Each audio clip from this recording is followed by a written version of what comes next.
Legends TV. We are sponsored by Regal Elevators and Lifts Consultants Limited, a company that is owned and operated by a Millwall fan, just like every single one of the sponsors that you can already see on the screen. If you are going to do a bit of business in 2024, then please keep it in the Millwall family by checking out all of our sponsors' website links in the description below. This is your post-match analysis video from Saturday's 1-1 draw away at Stoke City. The winning run is over and we go into the international break still in very good form, and it's a point I will absolutely take on the road. As always, let's kick off the show by taking a look at the 11 that Neil Harris picked, and it was a controversial one to start the match. And so the gaffer made 4 changes for the team that beat Leeds during the week 1-0 and completely nullified Leeds as well. Didn't really give him a kick, not really a shot to save for Jensen, but he definitely changed it up. Not just the personnel, but also the formation, which was a massive talking point. And do you know what? I'm quite pleased that that is one of the biggest talking points in a minute. We're not all moaning that we're shit. We're not all moaning Harris isn't the man for the job. We're not all moaning we might get relegated. Our biggest problem at the minute is, should we play 4-4-2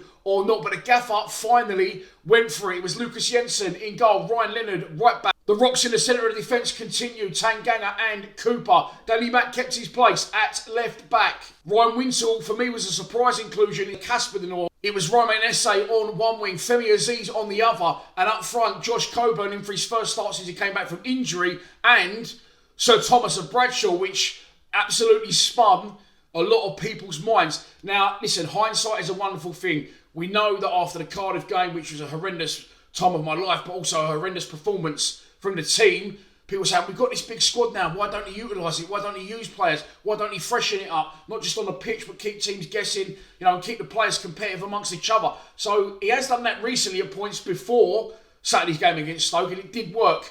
So switching it all up wasn't a problem. Going 4-4-2, you can't win as a football manager doing what I do, because it's out there and it can't be taken back. You can't hide from it. Like saying Romain Esse up to this level and Japhet Tanganga should be playing for Bromley. You can't hide from it. So, what the gaffer does is there and it can't be changed. But we all say, and you can deny it if you're only commenting, because I never said that. Or you said it to your mate. Well, that wasn't me, mate. It must be someone else. Said that, why are we not playing 4-4-2? We have to play 4-4-2. I have urged Neil Harris to go 4-4-2 a little bit earlier. And again, maybe my mistake in his defence. And someone did say this in the comments of one of our videos a couple of weeks ago. If he goes 4-4-2 now with only Langstaff and Ivanovic fit at the time, and something goes wrong, then we've got no one to replace them. Knowing us, someone will get injured, so it will go wrong. Someone will get sent off. Then we've got no plan B on the bench in terms of that formation. Now, I will refer to this one last time because I'm boring myself. Keep talking about the video that the club put out, shooting drills with a gaffer on Instagram. I think they might put it other places. I saw it on Instagram. And it was basically Femi Aziz feeding from either wing every single cross. I don't know where Romain Esse was that day. And you had Coburn and Bradshaw finishing. And then it was doing it again. And they had Ivanovic and they had Langstaff finishing. And they all looked razor sharp. Even the gaffer stuck one in that come back off the post. Or was a save from Jensen. So I understand now that previously when I said he should do it, well, he didn't do it. But now he's got full firepower back, all 4 strikers fit since the first time 3 of them joined the club, because obviously Ivanovic turned up injured, Coburn got injured very shortly after. So now we're all guns firing with Bradshaw returning as well. And it was harsh on Langstaff, yes, but I understand why he did it. Look, hindsight's a wonderful thing. If he hadn't changed it, everyone would have said, look, 1-0, brilliant, 4 games in a row, but everyone's sussed us out now. He should have changed it. He has changed it and we haven't won. And he probably will still get a bit of grief for that. But I thought it was a really, really entertaining game, a really physical game, a really good test and a good battle against a good Stoke side that I picked up recently as well. A lot of people surprised that Bradshaw was included. Now, I'm a Tom Bradshaw fan, but I'm not going to go into my reasons why I like him. I'm going to say this, and I'm just reading between the lines. Neil Harris signed Tom Bradshaw as a record signing for our football club, which was quickly gazumped by Ryan Leonard a week later, or vice versa. Anyway, you know what I'm saying. Neil Harris bought him. Since then, sadly, obviously, tragically, our great chairman, whose legacy will always live on, John Berylson, has passed away. And things have changed, not just on the pitch, but upstairs as well. So I'll refer to Zian Fleming, who was going to go on loan to Burnley under Vincent Kompany. Kompany goes to Bayern Munich, absolute best agent in the world. And Scott Parker comes in. But Burnley still come after Zian Fleming. I asked a lot of questions over the summer as well about players coming in and out. And I had a few chats with people. And it turns out, I had a chat with Tony Moore about it as well.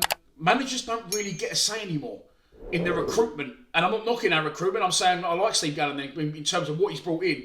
But back then, when Neil Harris was our manager the first time round, he would have been in charge of recruiting the players. You had Alex Aldridge there, who was a little bit of a, I don't know what he was, let's not go into that. But look, Harris would have the final say, I want this player, or give me a list of players, and I will go from there. Now I believe, and I could be wrong, it's just my opinion, that not just at Millwall Football Club, but in football in general, they're not really having a say in who's bringing who in anymore, the managers. It's down to the recruitment, or head of recruitment, whatever, director of football, to go and bring in these players, and then the gaffer has to work with what he's given.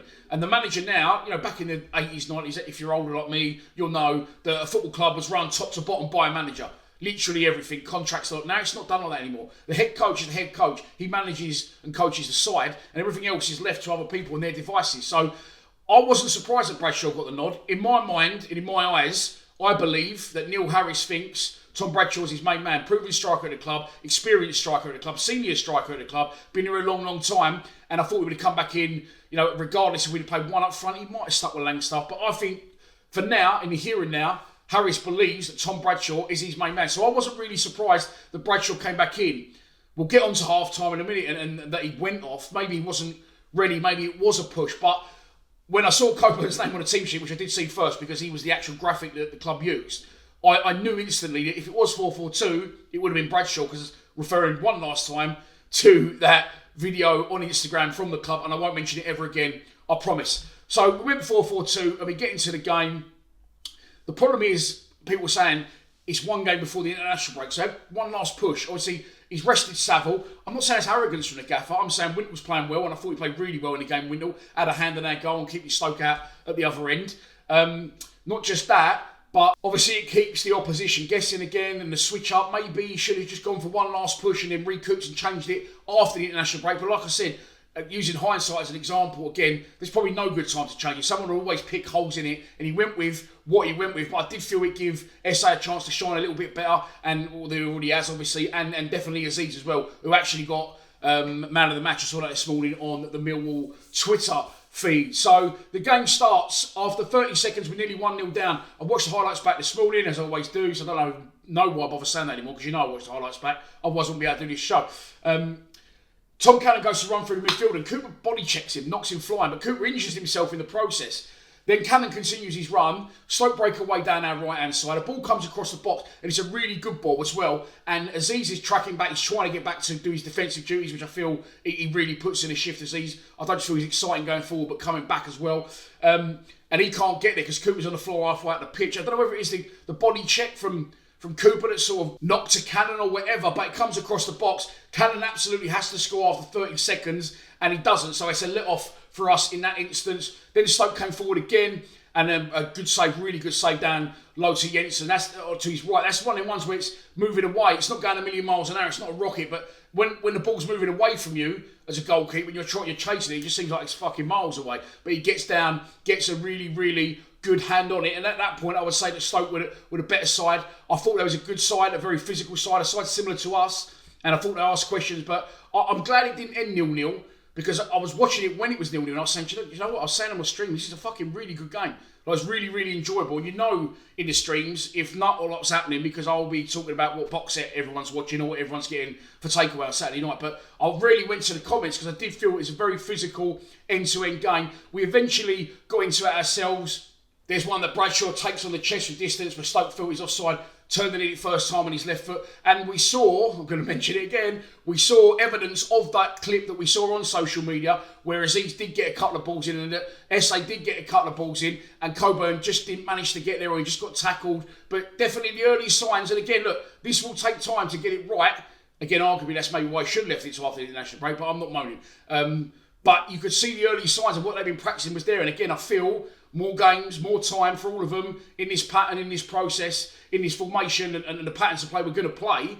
I feel it will only get better. It's not going to get any worse. That's why when we were struggling under Harris a little bit at the start of the season, I said, look, we've not lost a game by more than one goal, and we need patience this season. Whether we finish top half or we finish bottom half this season, I strongly believe that we are building for the future. From this point, things are only going to get better. We had a couple of chances, didn't we? It was one towards the back post, I think, where Aziz just couldn't connect. I think he was put off by the diving Coburn and the diving Stoke defender. And then eventually, We get the goal, and it's a really good goal. Windle takes a quick free kick. Aziz is alert to it. He gets his head up. He clips it in the box, puts it in the right area. Not going to mention the video again, the Instagram one. It takes a little nick off their defender, and then it runs across the box. And that just proves, if you put balls in, along the floor, across the line of the goal, get defenders turning facing their own goal. I've said it a million times. They're so much better, and they're perfect for people like Bradshaw. Or he did get on the end of it. He got a very minor flick on it. Then their keeper is half distracted by Bradshaw, and the couple of deflections are already taken, and he gets a bit of a shit foot, and he probably should. That's our goalkeeper. I think he should do better. I think he should go with his hands. And Coburn does what a good striker does. Follows in, right place, right time, scores the goal, puts us 1-0 up, and then we very nearly doubled it just after that, just before half time. And then, of course, we make that substitution at half time. Bradshaw comes off, Honeyman comes on, which changes it from 4-4-2 to, once again, a 4-5-1 or a 4-3-3, whichever way that you want to look at it. Now, I don't think Tom Bradshaw was injured. I've not seen any reasoning behind it. I might have missed the post. I was busy yesterday.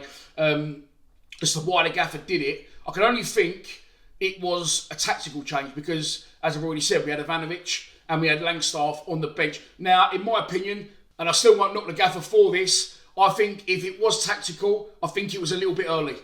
Maybe he didn't feel the game plan was working, but we're 1-0 up away from home and we look very dangerous towards the right end of that first half. So to try and go that defensive for 45 minutes, for me, doesn't work, and Stoke come forward straight away. They get a corner. The corner comes in. It misses everyone out. It drops at their striker's feet. Jake Cooper gets one hand around his waist, pulls him a little bit, grabs him by the shirt with his other hand and literally flips him in the air. And the referee has not given a penalty. And Joe, it actually gives me pleasure to say, because the amount of penalties that we should have had for the exact same sort of thing at the other end on Jake Cooper is ridiculous. But it is an absolute stonewall penalty to Stoke, and the ref hasn't given it. Why hasn't given it? Again, I watched the highlights this morning, as you know, and he's miles out of position, the ref. He should be a lot closer to the penalty area than he was. I'm giving analysis on referees' positions. What am I doing here? What's going on? But look, really, in all fairness, the ref should have been a lot closer to the play, in my opinion. But here you go. I'm not a referee. I'm just giving my opinions. After that, they score a goal, and it comes from the exact same side. Corner again. This time, look, I said it during the live, you can't keep digging them out. Well, you can't dig them out because it's the first goal we conceded. They scored on 59 minutes. So it's the first goal we conceded in play in 6 hours and 59 minutes. So it was going to happen eventually. I feel if they do analyse it, which they probably will, and break it down, they'll feel disappointed that we had a big threat from a corner, exactly the same place, previous to that, about 5 minutes before. And this one, Honeyman's on the front post. He actually comes for it and can't get there. I don't really blame Honeyman. One, because I want my post protected, and two, because he's about 5'3". But the player that I feel, if you did want to highlight it, which I'm not blaming him, is Josh Coburn, because he's standing here, he's facing this way for the corner to come in, and I feel he should be a lot closer towards the front post. He's in the middle of the goal, so by the time their skipper has shaken off Tanganga, and he's rocketed past Coburn, I feel if Coburn would have been a little bit closer to the front post and been facing the play instead of being side on, I think he runs forward and he heads it. And he gets it away, and it would have been 5-1-0 wins in a row, and people would have lost their shit. But as I said, I feel Stoke was a good side. I thought it was a really entertaining game, a good test, and I thought a draw was definitely a fair result. After that, we pinned in a bit. We made more substitutions, more like for likes, and stuck with that formation that we changed to at half time. And we did come forward. We had two very good chances. One, a cross has come in after a corner got cleared, got played back out. I can't remember if it was Aziz or Essay that got to the byline, and they hang it up, and Cooper's still in there for the previous corner, and I don't know what's happened, because I mean, look at the header he scored against Burnley, fucking like in line with a penalty spot, but wider, looping it over their goalkeeper into the top corner. So he will probably feel disappointed, Jake Cooper, that he hasn't just got his head on that and gone fuck off and stuck it in the goal. He sort of completely missed it, or he's half flicked it. He's not followed through with his body. He's not, with the way he's going, his body strength and the way that his momentum's carrying him. He sort of half flicked it. I don't know whether he felt he was going to get a nudge or he didn't see it too late, but he didn't score. And then straight after that, Aziz gets the ball. Now, I really like Aziz. He got man of the match, and he's one of the ones that I've backed and said, look, give him a chance. Again, patience. He's the future for me in this side. A good young side. It's his first season in the Championship. He hasn't had a strong run of games yet, but he's always looking to hurt the opposition. First thing he's thinking when he gets on the ball is get the ball at my feet and get at the opposition and hurt them. And he did that a few times, and I think where it's in the back of his mind that he hasn't probably made the impact that he would have liked to have yet. I mean, and don't get me wrong, he's got an assist against Burnley. He's got an assist away at Swansea for Denor.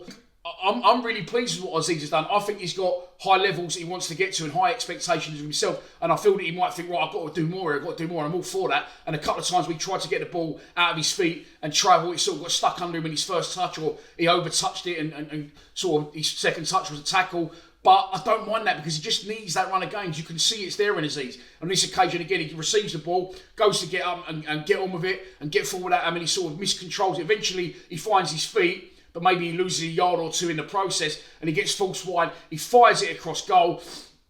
Was he going for goal or was he going for an area? I think maybe a bit of both towards the far post. Coburn is coming in, can't get there in time, and his shot goes just past the post. After that, again, I thought Stoke come back into it again. That was probably the only two real chances we had in the second half. And I was quite impressed with Stoke. I really was. They come forward and they work the ball to our left-hand side.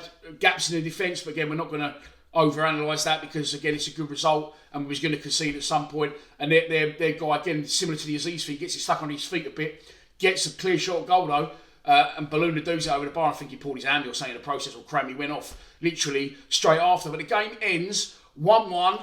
So now that is, 7 games unbeaten, 4 wins, 3 draws, and we haven't lost since we lost away at Cardiff. Maybe that was a nightmare. Maybe it wasn't real. Or maybe that we, and me as well, because I was out to experience the shit we experience, just, okay, can't get any worse. Now it only gets better. So we go into the international break. Maybe not the best time for us. Full of confidence, pretty much full squad as well. But we'll absolutely take it. I don't think we should get over greedy. I think it's a really good result on the road, really entertaining game, and I enjoyed it. And it ends in Stoke 1-1, and we are back after the international break against Sunderland at home. If you didn't see the live, I am having an operation. I've been waiting on double hernia surgery for 3 years. They've cancelled the operation 4 times, but it actually now looks like I will be having a surgery on Monday, a week today, Monday the 8th of November. So I'm going to be out of action for 4 to 6 weeks, which means I'm not going to be at the Sunderland game, unfortunately. And I'm not going to be able to go to Portsmouth away or Oxford away. Unfortunately, I wanted to go to both those away games, not too far at all, two good away days as well. But videos will continue, and I will be back at it then, hopefully, if all goes well, if I'm still here, against Coventry. But yeah, so the videos may slow down a bit. We have got Brian King Lions Lounge, if you remember, that'll be out for you tomorrow. Public YouTube on Sunday. I'm going to try and get out and film a few bits this week as well. So I've got some stuff in the tank and I can edit while I'm ill. You still get the previews from the boys. I'll still do watch-alongs where I can. I'm not sure on the Sunderland game because I've been told be very, very careful. Can't drive for 4 or 6 weeks, like I said. And if you get excited or over-exert yourself, you could pop your stitches. So maybe it's not the best idea I do a watch-along for the Sunderland game because that will be about 4 days after I've had my operation, 4 or 5 days. So just letting you know, little channel update. Don't get the violins out. I'm not looking for sympathy. Well, maybe a little bit of sympathy, wouldn't it? That's your post-match analysis done. As I said, Brian King Lions Lounge is a really good one. I did it this morning. It's about an hour and a half long, and that'll be out for members tomorrow, public YouTubers on Sunday, and we're trying to get the boys together for a den debate on Wednesday. Enjoy the rest of your week. We're going to the international break, looking good, and I'm looking good to the rest of the season, getting this operation done and getting back down the den. Please subscribe to Lions TV. Come on, you Lions.